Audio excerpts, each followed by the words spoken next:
your Destiny Life Coach, and also the Girl Boss. And tonight I'm bringing you a topic that is something that's needed, something that is not talked about openly. It's talked about in closed rooms sometimes. But I thought it was important to bring forward because this is Domestic Violence Awareness Month.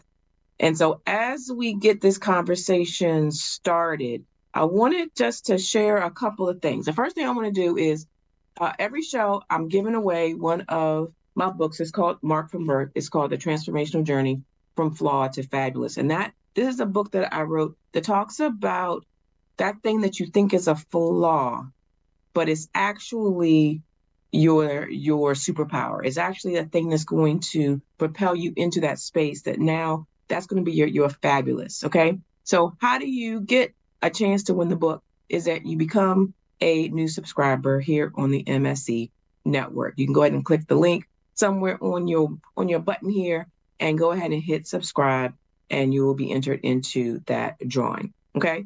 So the next thing I wanted to do is I want to talk about just give you a couple of some numbers, okay? And when we talk about domestic violence, this is something that affects every community, okay? Whether it's based on age, whether it's based on socioeconomic impact, whether it's gender, whether it is sexual orientation, whether it's race, religion, nationality, it is something that happens all over. Okay. And when we talk about domestic violence, a lot of times we're talking about physical abuse.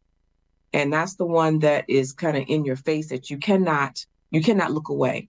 But there are also other parts of abuse. And usually they start first and then it kind of escalates to the physical. But there's emotional abuse, there's verbal abuse, there's um, you know, there is financial abuse. There are all the different kinds of abuse, psychological abuse, all of that, and it wraps itself around.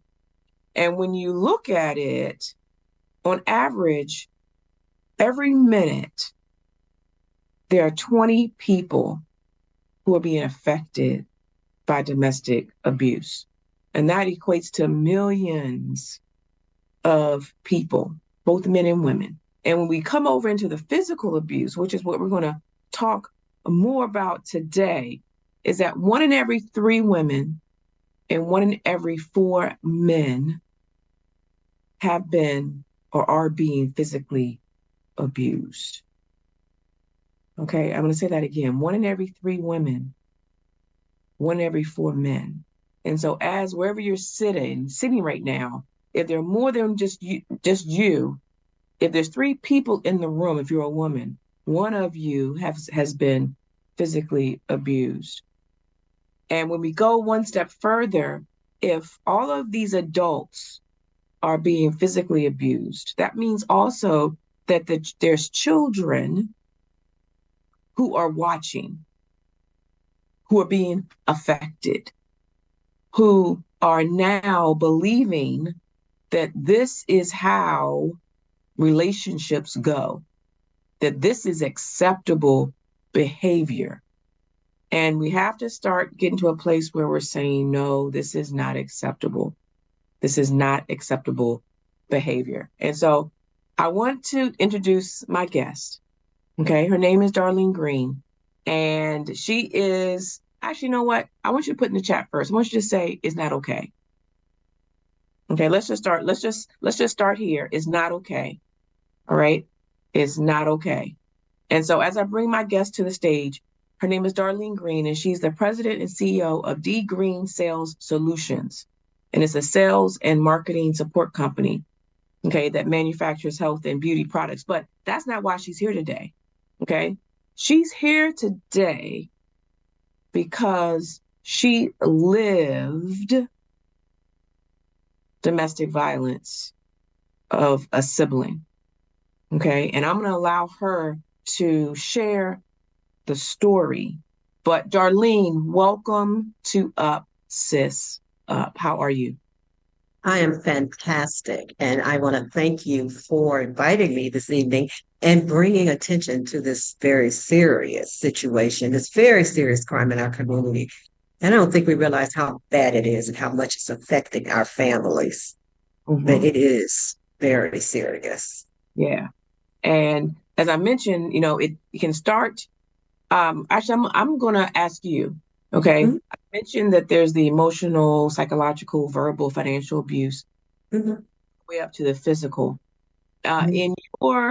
In your travels, in your research, how have you seen the non-physical abuse maybe being swept under the rug? 60, 75% of the time, because if people know that that's happening to you, you have to make a decision.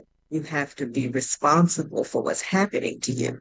So we don't want to tell our friends and families that we're being abused physically or emotionally because that means we have to take a stance, some position to not be treated that way. And a lot of women just are not prepared for that.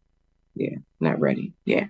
Yeah, yeah, they're So not I want to I want you just to share, and I know your sister. Your sister's name is Ina, correct? kind of, kind of mad. Yes. Ina May. And can you just share your experience with domestic violence? Okay.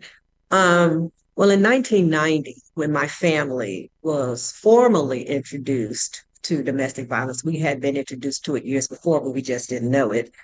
In 1998, my sister Ina, the baby in our family, was turning 30.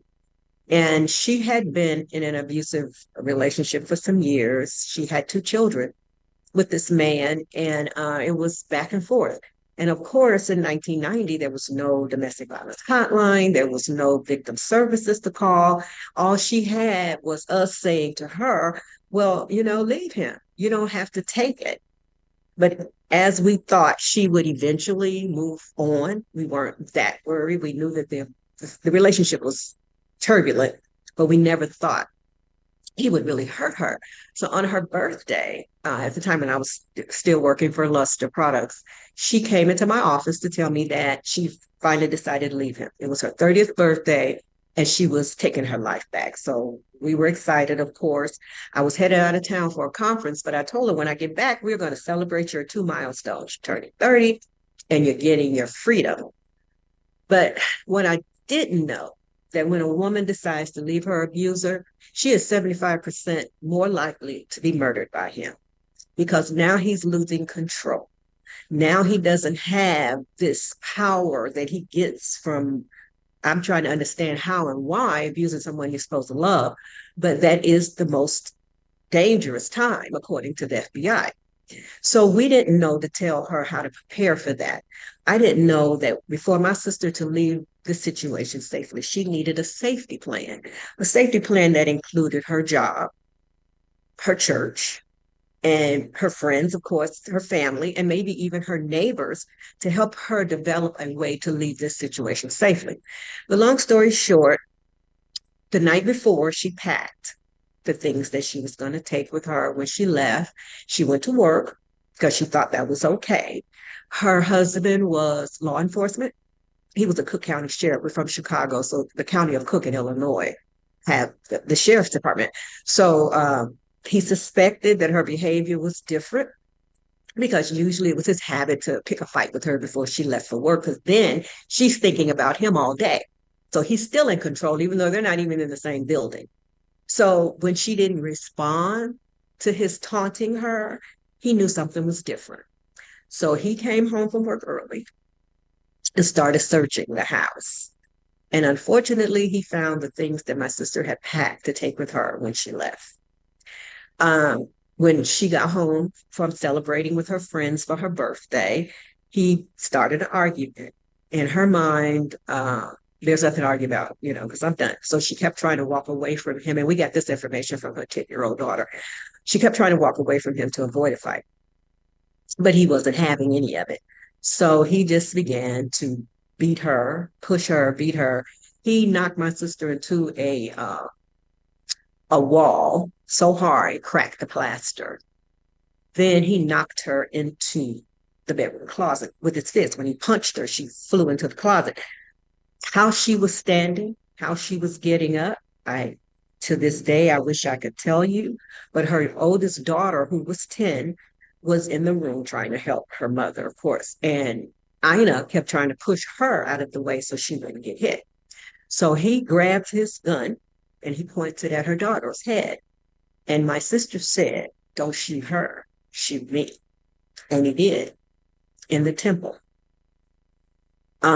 Killed her immediately. And the house they lived in belonged to his family. So we were informed by the police in the same breath that they were telling us that my sister was dead, that we needed to come and get all of her things out of the house because the owner, his parents, didn't want her things in the house anymore because now he's in trouble because of her. It's her fault that he killed her. And if she hadn't behaved the way she did, he wouldn't have done that. So we were required to go into a crime scene. Now, I work a lot with the police now, and I'm a friend of the police, but they were not nice to us that day. It was still a crime scene. There was blood everywhere. Clothes were thrown over. I mean, we could see that something horrific happened in this house. And all I could think about when I went in was my sister died because she didn't know how to get out of here. And after that day, I was propelled to learn as much as I could about domestic violence and intimate partner violence. And into the story, well, end of that part of the story, he did exactly 12 months in jail. He convinced the courts and the jury that he didn't mean to kill her. Well, she was bruised, she was beaten. What did you intend to do? But basically, he got away with it. So I Mm. was committed, from that day. I'm going to learn as much as I can about this crime. I'm going to learn as much as I can about how to get help. I'm going to learn as much as I can for families who didn't have someone to answer the questions that we had about what was happening to her, what's happening during the trial process. We had no one to talk to, and it was devastating. It was devastating. So I started learning as much as I could. People started sending their friends and family to me for information. And eventually I decided to start a nonprofit in my sister's name, the Ina Green Foundation. And we advocate for victims of domestic violence by connecting them with the right resources to get them the help they need to Yeah. get past what's going on with their family.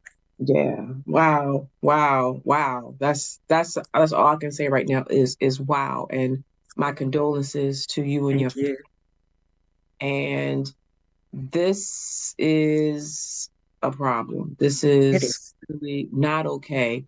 And Darlene, as you share the story, can you can you generalize? I want you to break down what happened to your sister in terms of how many women move through this process and what can and should be different. Well, the scary part is that domestic violence is one of the most underreported crimes. That means of all the numbers that we have, chances are they are greater because there are many victims, male and female, who are not reporting domestic violence. As you mentioned earlier, 1 in 3 women are affected. But for African American women, the numbers are more staggering. 40% of Black women will experience domestic violence, physical violence, by an intimate partner in her lifetime. The sad part of it, well, all of it's sad, but the really disturbing part is that she is twice as likely to be murdered by a man that she knows or is in a relationship with than any other race of women. She is in the overwhelming majority that 92% of the women who are killed by their intimate partner are murdered by men they knew, and they are killed by a Black man. They're intra-racial.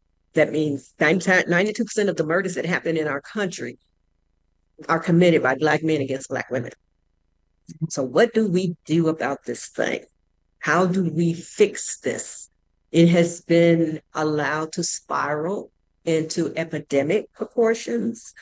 We're already living with the disparities of uh, no medical insurance, not adequate medical insurance, not adequate education, not adequate housing. And these things perpetrate this crime. It helps to encourage this behavior. We have to, can we work to combat racism? Because racism is a big part of why our community is going through this. Because we're not as likely to call the police on a Black man because we know what that means. We're not as likely to reach out to family to tell them we're going through this because we know that might mean judgment. We're certainly not going to tell our coworkers and our colleagues or our boss that we're going through this. And what that does is open up an opportunity for a mass shooting. If you're leaving your husband, he knows it, you knows it, no one else in your job knows your human resources security, and he comes to the job. Well, they know your husband. They've seen him before. They're going to let him in. And when they let him in, how many times have you seen on the news where a man has gone into a beauty salon or a business office and shot everybody because no one knew that she was having this problem? And it's not easy to tell people something like that. You don't want to be judged. If you still love him, you don't want him to be judged. But the thing is, the victim is not the only victim. There are collateral damages, children, friends, family members, innocent bystanders, co-workers. It is not just happening to her. But again, education is the only way we can get the women in our community to understand that this behavior has to change. If you want to stop the abuse, it has to change. That means you may have to leave him. That means you may have to walk away from your beautiful home. That means you may have to take your children out of the school they're going to and put them in a school somewhere else.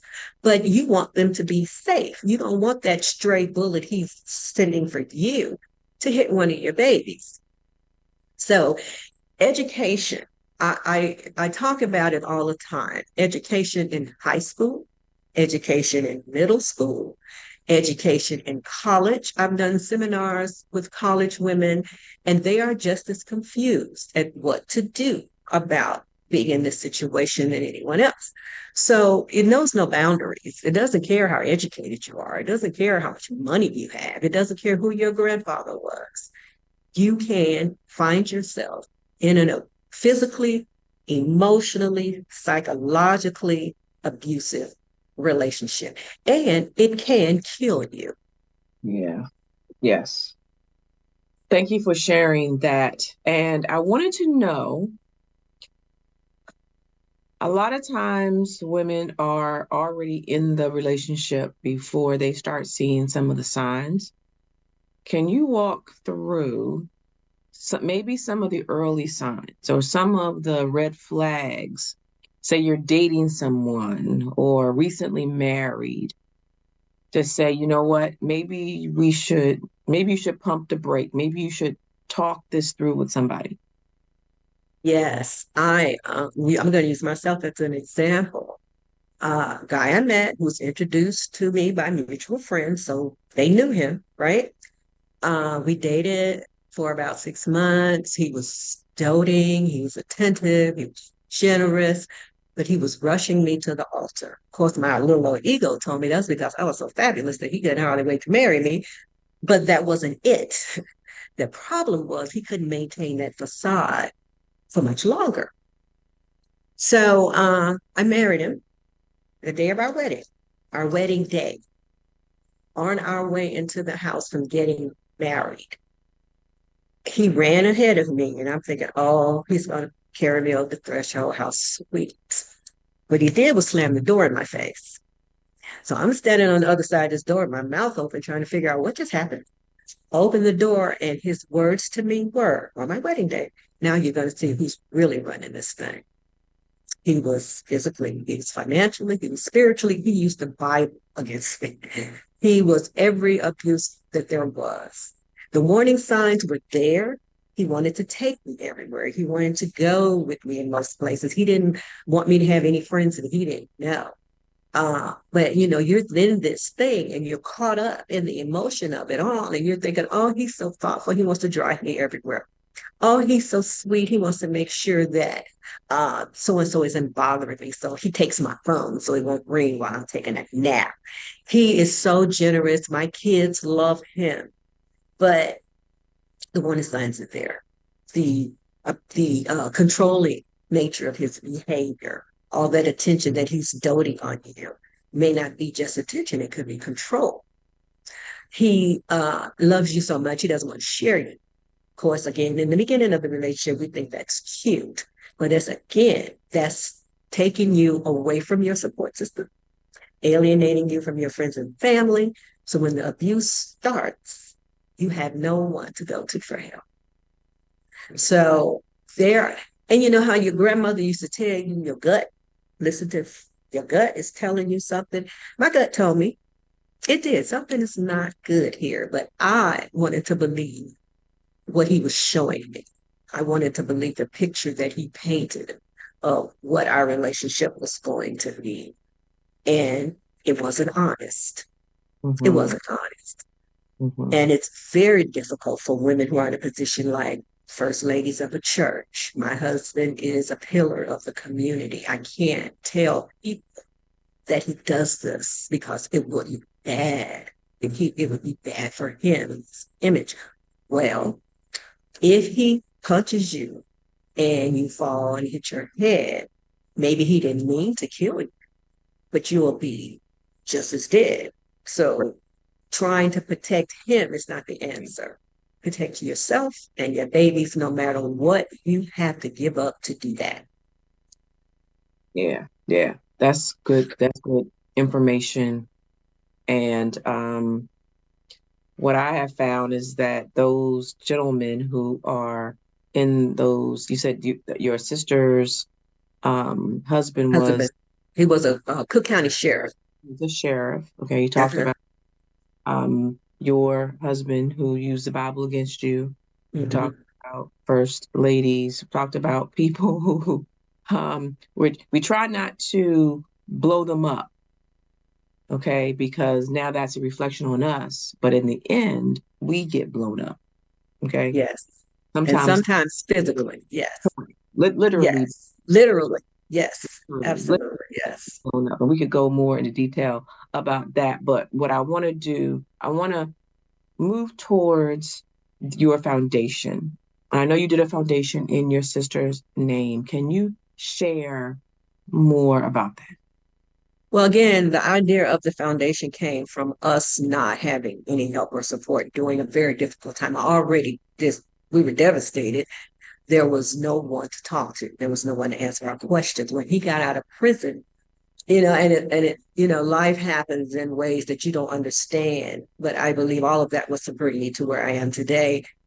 Midnight in Chicago, Illinois, on a Friday or Saturday night, I'm driving, coming from a party. And you know how when we get to a red light, you kind of look over at the car next to you. And women, if you don't, you should. And who was driving but him? We didn't know he was out of prison. They didn't tell us. That's how I found out he was out of prison. I drove up next to him at a red light on a Saturday night after midnight. What are the odds? What are the odds? So again, I flew to the police station because at the time I was kind of the spokesperson for my family. I ran to the police station angry, like, why didn't we know he was in prison? This is dangerous. We don't know if he's going to come after us or the boys. What is going on? They had no, they didn't, they had no answer for us. They didn't tell us what to expect at the trial, which was difficult. So my job was find answers to these questions. What does a family do? Who do you talk to? Who do you get answers from? And what questions do you ask? Because sometimes we don't know that we can ask the questions. We think we're supposed to wait until they fix it for us, but you can't ask. Demand the answers to the questions. So I started collecting all this information about police resources. And at the time in 1990, there was not a lot. There was not a lot. But gradually things started to open up, and I started learning about alternative housing, what to do if you're in the room with someone who's threatening to kill you, who to go to, who to talk to, how to talk to the police about your situation. I started learning these things because these were things we didn't know. So the focus of the Ina Mae Green Foundation was to connect the victim or her family or his family with the right resources. Is it a lawyer that you need? Is it alternative housing? Do you need to flee? Do you need to go to police and help get a restraining or a protective order? How do you do that? What are the steps for that? Who can I ask about these things without being judged? Or if I ask this person, do I have to make a decision today? And if I decide to stay with him, what should I do? What should I do to be safe? What should I do to keep my children safe? So that's what we did. We collected information from all over the country Mm. and we put it on our website and so that women can get it anonymously, because that's important. And it was just to help. Now, for 15 years, we were volunteers. And, we did fundraisers. Our fundraisers always did well. We were a very blessed organization. And we got a lot of support in the community. I mean, amazingly, the police departments, the mayor's office, all the shelters. We got so much support and help in the community. It made us be able to do the work that we started out to do. And Mm-hmm. that's still what we do. We provide resources. We're not a shelter. We're not any type of agency per se. We just give you the answers to the questions of how to get help. Yeah. And so I'm going to say a word, and I want you just to take it wherever it takes you. Okay. Okay. The word is fear. Ah, Okay. fear. Mhm. Fear is emasculating. Fear is paralyzing. Fear can make you make bad decisions. Fear can convince you that the right choice is the wrong choice. Fear can put you in a dangerous situation that you don't know how to get out. What the fear you should have is the fear of what's going to happen to me if I stay. I know we want to believe that he's going to change because that's what he says he's going to do, but the fear is what needs to get you out of there. Because honestly, fear is what saved me. I think the night, the last fight I had with my husband, he would have killed me. Fear calmed me. I knew that I had to figure out a way to get out of there without him knowing I was running. But fear told me, if you don't leave tonight, he's going to kill you. So fear made me get my purse and say I was going to move my car and I would be back so that we could talk our problems through. Excuse me, I had a little bronchitis. Fear made me back my car out of the subdivision. I was afraid to stop long enough to turn it around to go forward. I backed out of the subdivision. Fear took me to a friend's house who he didn't know, so he couldn't find. Yeah. Go ahead That's and what drink. fear Go ahead and drink. That's gonna, does. Sorry. um, so I asked you the question here for a reason, and that is, and what you said was so telling, so great, is that instead of the fear of what you're going through, think about the fear of what could happen if you don't go. Yes, absolutely. Absolutely. And we have seen babies get under crossfire. You're fighting. He steps on the baby. You step on the baby. He pushes you. You fall on the baby. Then you're devastated in a whole different way. I'm not going to say it's easy to leave. I'm not going to say it's easy to make the decision to leave, but give yourself an opportunity to consider it. Don't consider what it's going to do to him if you leave. Think about what it's going to do to you and your children if you stay. But And I'm one going of to the hardest, go ahead, pause, I'm sorry, go ahead. pause, because this is where it gets dicey, Mhm, because the woman or man, usually it's the mhm, woman, but mhm. it's easy for me Yes, to flow with it it if it's the happens to woman. men. Yeah. Okay.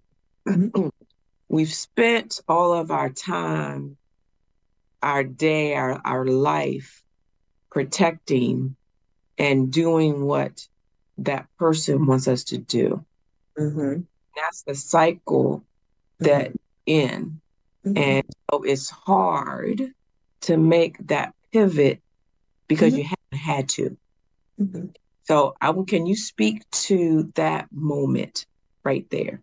Well, often, sadly, it becomes comfortable because it's your existence. It's what you do, it's who you are. So leaving almost doesn't make sense. It's like, well, I'm okay. I can deal with it. As long as he's not hitting the kids or blah, blah, blah. I'm okay. We get blinded by the reality of what we're going through is catastrophic. It's hard to look at yourself in the mirror and say, this situation is the worst thing that might happen to me unless I lose one of my children. But I, I'm here. I'm in this. I'm living this. It's easier to try to pretend that it's not that bad. It's not so bad. He only hits me when he only yells at me if. We find a way to sugarcoat it so that we can continue to live with it. Or So, mhm, it was my fault yes, because I yes, talked to him when he said he was watching TV. yes. Guilt is their strongest weapon. You gonna leave me like everybody else did. How you gonna leave me when you know I need you? Look at all I did for you and your family, and you just gonna leave me? Yeah, if you keep hitting me, yes. Yes. I had a friend who was in a abusive relationship, and she asked me, because she talked to me like off the record. But she knew I was going to tell her what I was going to tell her, and that was to leave it. Why? She was afraid of this man. That's what she said. She was afraid of him, and so why do you want to be with someone you're afraid of? What's the benefit of that? Where's the love in that? Why do you want to continue to be afraid? And you don't have to be. They were married, they were dating. And so she told me he bought a gun, and he told her that the gun was to protect them because things were happening in the world. I said, did he ever have a gun before? She said, no. I said, then that's a threat. That's a threat. Please take it as that. And I said to her, break up with him. Don't see him. Don't meet him. Don't let him meet you. Don't call him. Don't let him call you. It's over. But see, then we want to be fair. We're women, we owe it. And when he says, you owe it to me to break up with me to my face, you owe that much. Well, you have been abusing me for however many years, and I owe you. But anyway, long story short, sadly, she believed him and she didn't believe me, and he shot her. He killed him. I was devastated because I could not believe that I know all that I know and I could not save my friend. But the issue is, we think we know these men. We think we understand them. We think, oh, we've had children with them. This is my husband. I know him. I know what he's not going to do, Or what about, sweetie. hold on, how about Mhm. he loves me? Oh, oh, yeah. He loves me. He does these things for my own good. And he would never hurt me like that. Oh, oh, oh, oh. If I could take, he would never do that. He would never go that far. I know him, but you really don't. You really don't. And anger and rage and wanting to be in control, it takes these people to a whole different level. They're not even thinking clearly because they're often, women often say, his eyes, the look in his eyes. He didn't look like him. He didn't look like he's here because he's not. He's not the man you married and he swept you off your feet and you honeymooned in Paris. That's not him anymore. This is someone else. This is probably who he really is. And you're just finding that out. But denial is not going to make a difference. Denial is not going to change his behavior. Denial is not going to make him stop hurting you. Denial is not going to help you live through that situation. You have to make the tough choices. The tough choice is to leave. Now, if you don't want to tell people about what he's doing and you don't want to talk down about him, you don't have to do that. You don't owe anybody any explanations. You do what you have to do to be safe. That's the first thing. That's the most important thing.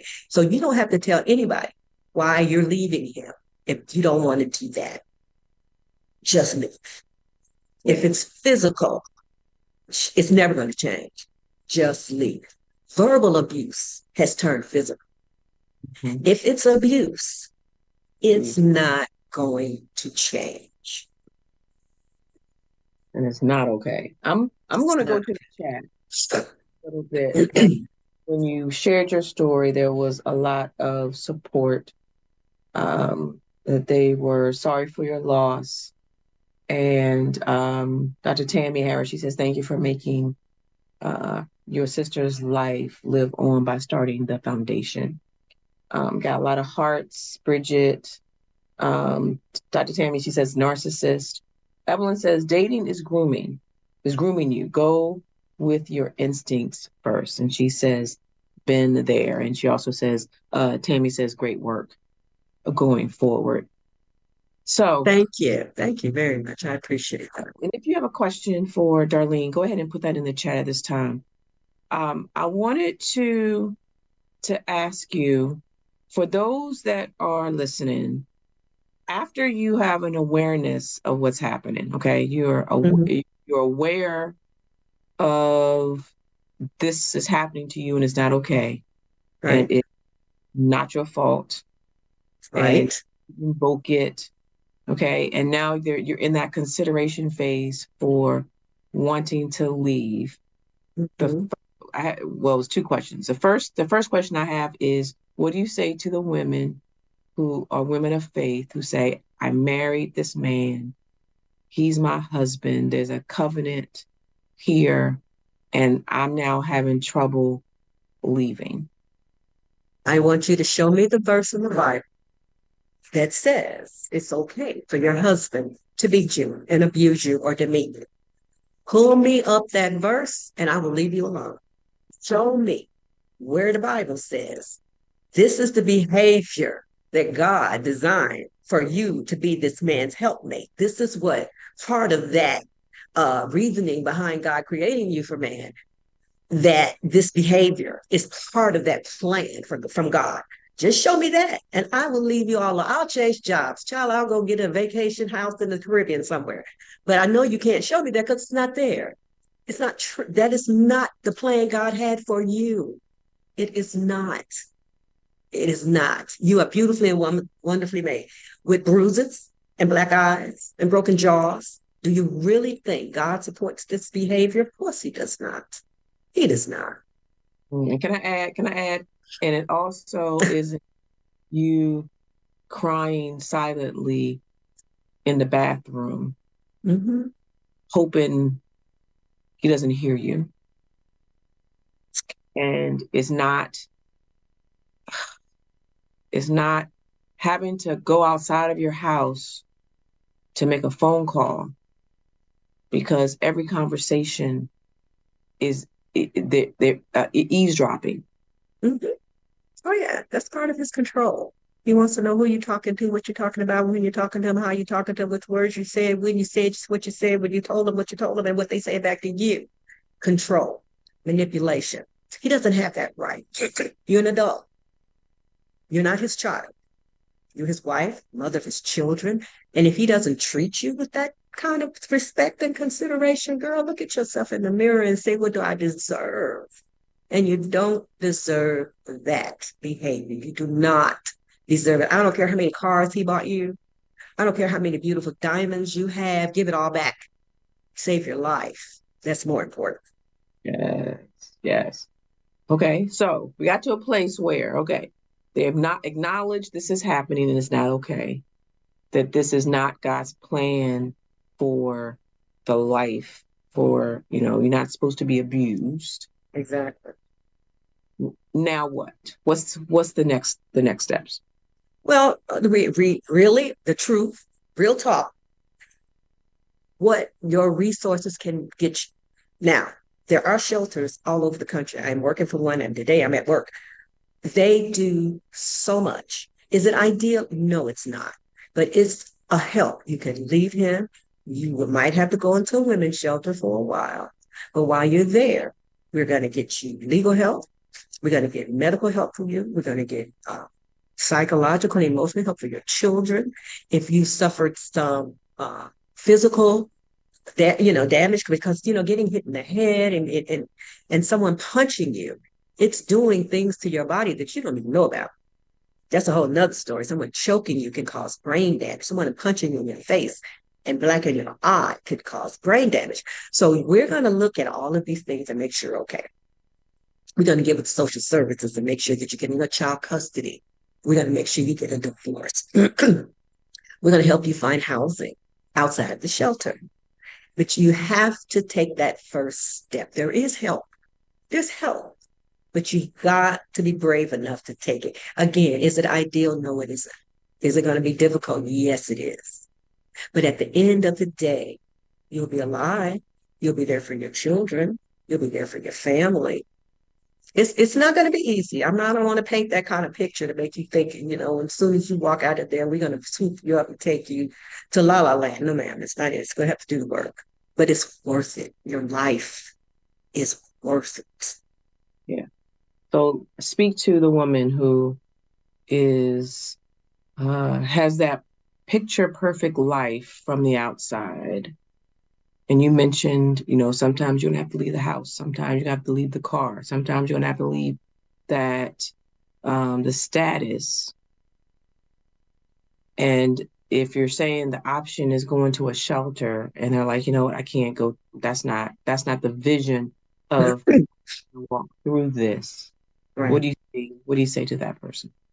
Well, here is the thing. Is there something going on in your relationship that you can't share, not because it's private, uh, because it's embarrassing in a way that you think people are going to think down about you. Uh, it's Are you going out amongst friends and family and praying that something doesn't trigger him? Are you looking and watching every word you say and who you interact with to make sure it's okay with him? If you're doing that, it's time to go. There's a problem. Because again, you're grown up, you're a grown woman. He's not your daddy. He can't tell you who to talk to, where to sit, what to wear, how to wear your hair, to or to not wear makeup. And it could go either way. Too much makeup, he wants you to look like a baby doll, or none at all because he doesn't want anybody to looking at you. He does not have the right. He doesn't have the right to dictate your life in that way. I don't care if he is your husband. Your husband is your mate, not your owner. He cannot control what you do if you're being reasonable. I mean, I don't want you out with your mini skirt on and, everything falling out when you walk. That's not what I mean. I mean, you can choose what you wear. You have the right. You can choose how you wear your hair. You have the right. You can choose where you work. You can choose if you work. You can decide if you want to have more children. That's a conversation the two of you can have to have together and decide as a couple. He can't decide that for you. He doesn't have the right. He does not have the right. So if you're going to take back your life, you're going to have to understand that it's going to be a process. Now, if you have the means, lucky people can just move to a new apartment, move to a new city, whatever. You're blessed if you can do that. But most women can't do that. So they will end up in a situation being in a shelter. If it's not comfortable living with family, then that might be your option. But it's a better option than your family planning a funeral. It's Mm, a better option. yeah, yeah. Yeah. I know where your heart is. I hear the determination. I hear the energy. And there's another word I'm looking for. Passion. Everybody says, we can see your passion. Thank you, Yeah. thank you, thank you. Your passion for it has struck home for you, not only once, not only twice, and it may have been more than that, but it's something that is rooted and grounded in you. And Mhm. so for those women and men, and again, we don't want to say that this is only a female driven event because Exactly. men are Exactly. also abused. Hmm. For those men and women who need help, who need resources, who want to remain anonymous, who Hmm. want to remain safe, how do they get a hold of you? Well, our website, www.inamagreen.org, has a plethora of resources for different cities. And we have national numbers that you can call and get resources from your city. You can talk to the police victim services in your community. If you go in to the police station, if you're not afraid to be seen there and ask them, can you talk to someone from the domestic violence unit or from victim services? They'll have all that information for you, where to get help, where to get shelter, how to leave safely, what should be your next step. But the information is there. And I know sometimes it's just hard to know what to search for. But if you call the national hotline, they will connect you to whatever resources are in your community. And I used to know that number by heart, 799-7233, 800 they're connected nationally, and they will tell you if you live in Macon, Georgia, where's a safe place to go? Who can you talk to? Where do your town have police victim services? Now, some small towns may not have them, but they know who do. They know where they are, and they are available. They're not going to ask you to make a decision. They're not going to tell anyone that you came to see them. Everything is done privately. You don't, even if you call the shelter, they're not going to tell anyone that you call. They're not going to write your name on the dossier and say so and so called and she asked us, did we have a room for her or whatever. Everything is confidential, always, till the end is confidential. Yeah, so good. There are also some more. Someone in the chat saying, "Great conversation." That was Chantel. Um, and she said, "Thank you for your strength, Queen. You are amazing." And I just wanted to echo for those women who have left, who are in the process of leaving, who are thinking about it. I The thing is that it all comes down to, well, it's multiple facets. It's your life, but then it's also your children's life. And the effect of them staying and them seeing that this isn't okay versus how you release them when you make a stand and say it's not okay. Right. And they see that Mhm. then also provides power for them as and instead of not so much handicapping them, but you're releasing them. You're talking about freedom, Right. okay? Freeing Right. yourself, also freeing your children Right.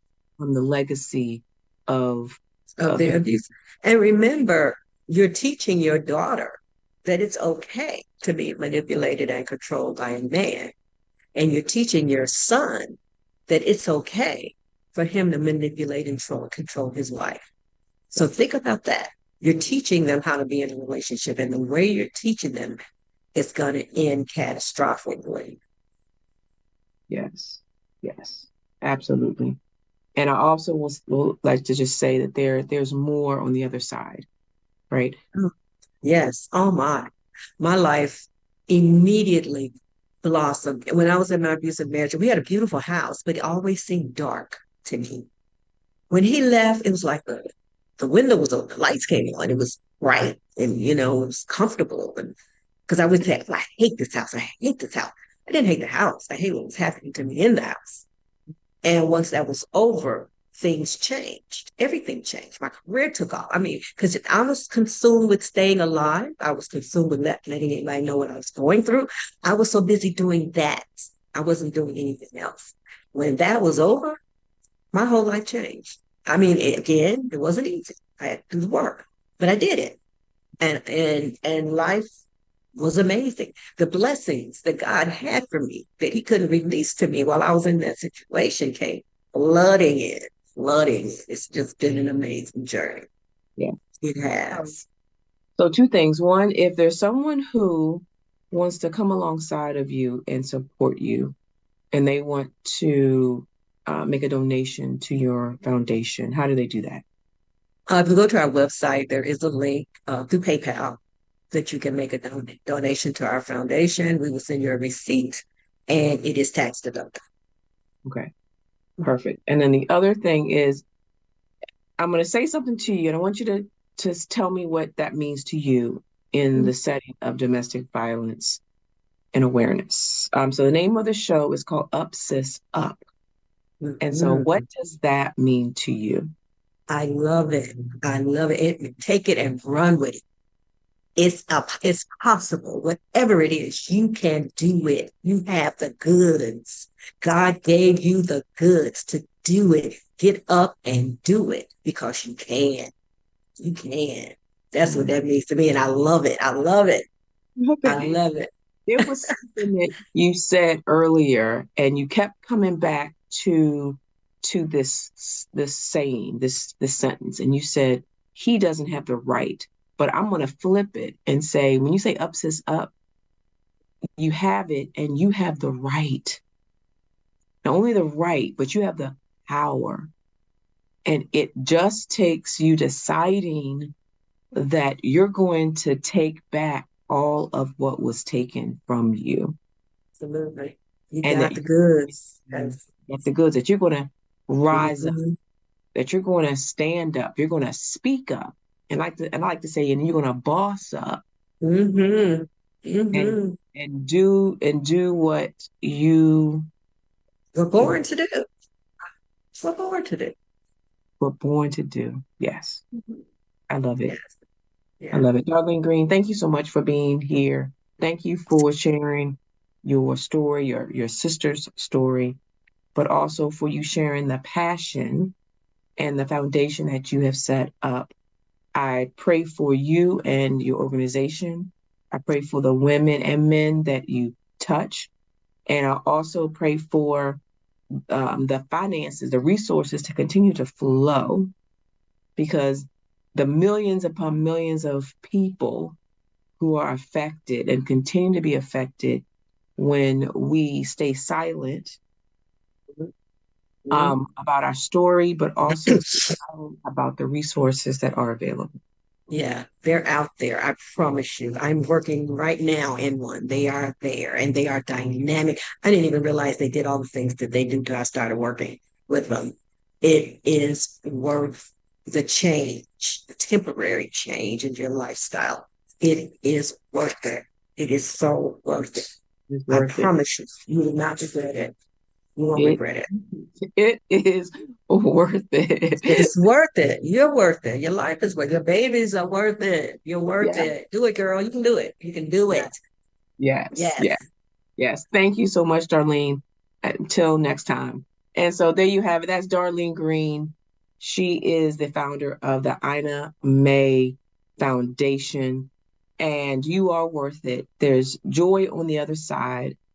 And if you're struggling, say something, reach out. And until next time, I'm Dr. Marcea. I am your Master Destiny Life Coach. I am the girl boss.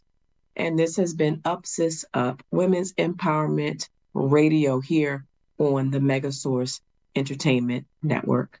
Stay tuned for next week, and I'll see you then. Take care.